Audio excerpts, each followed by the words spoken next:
Bienvenidos a la celebración anual de Cinco de Mayo. You are most welcome to this Cinco de Mayo celebration at Loyola Press. Now it is traditional that I'm invited to introduce you to take a grip at Mexico's history. However, let me tell you that there is a great book for you to read, Cinco de Mayo for Dummies. Check this out. You know, this guy who's over here, our very own Pablo. Not Pablo Escobar, the Colombian, but our very own Pablo at customer service. So he can tell you anything about Mexico's history, just in case. I'll invite you to take a walk with me to Mexico's history. And then back then, I will take you to 1846.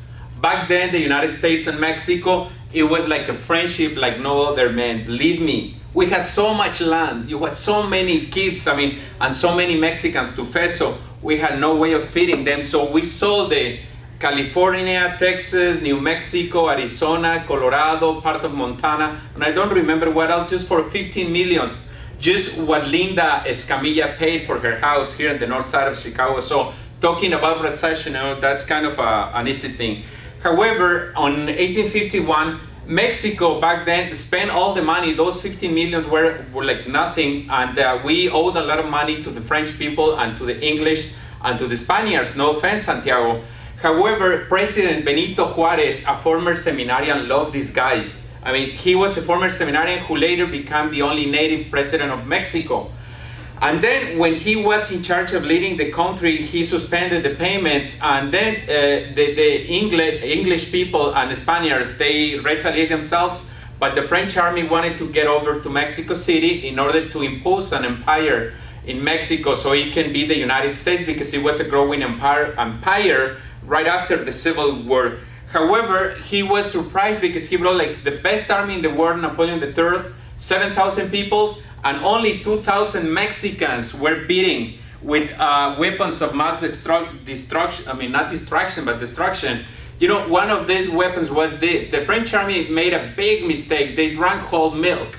Some historians, such as Carl Alvear Acevedo, said they contracted diarrhea, so it was impossible for them to fight. You know, that's culturally thinking, so drink some milk. But if you go to Mexico, avoid like whole drinking milk. Another very common weapon in Mexico at that time, that was resortera, which is basically functions like through this, you know? See, did I impress you? I know I will. However, I used this as a kid just to play in the fences and in the forest. So it's not dangerous, no toxic, no anything.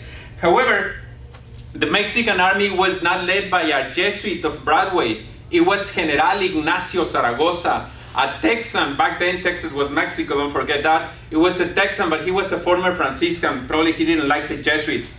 He did it. He led the army with such an heroic leadership. An army that was trained with 6 weeks, who have a huge Catholic passion, because back then everybody was Catholic in Mexico. Who they invoked, of course, Mary and the saints. That's because La Virgen is everywhere. In fact, La Virgen de Guadalupe never fails, even in marketing. Some saints came into their help, but it was not saints of the Americas, it was just saints of Mexico. Mexico with K, so Mexican. After the battle, what happened? Well, they just come back singing the national anthem. Mexicanos al grito de guerra. Ay, papá. Ni modo. And then now you can go in peace, amigos, and have some free lunch. I had mine yesterday, thank God, and thank to Linda, I paid my $9. So I hope we can find God in troubled times, as Mexicans did while beating the French in the city of Puebla, one of the most beautiful cities in Mexico that is 225 miles south of Mexico City. I guess that's it, amigos. As Speedy Gonzalez used to say, I'm sorry, my English is getting worse. Happy Cinco de Mayo.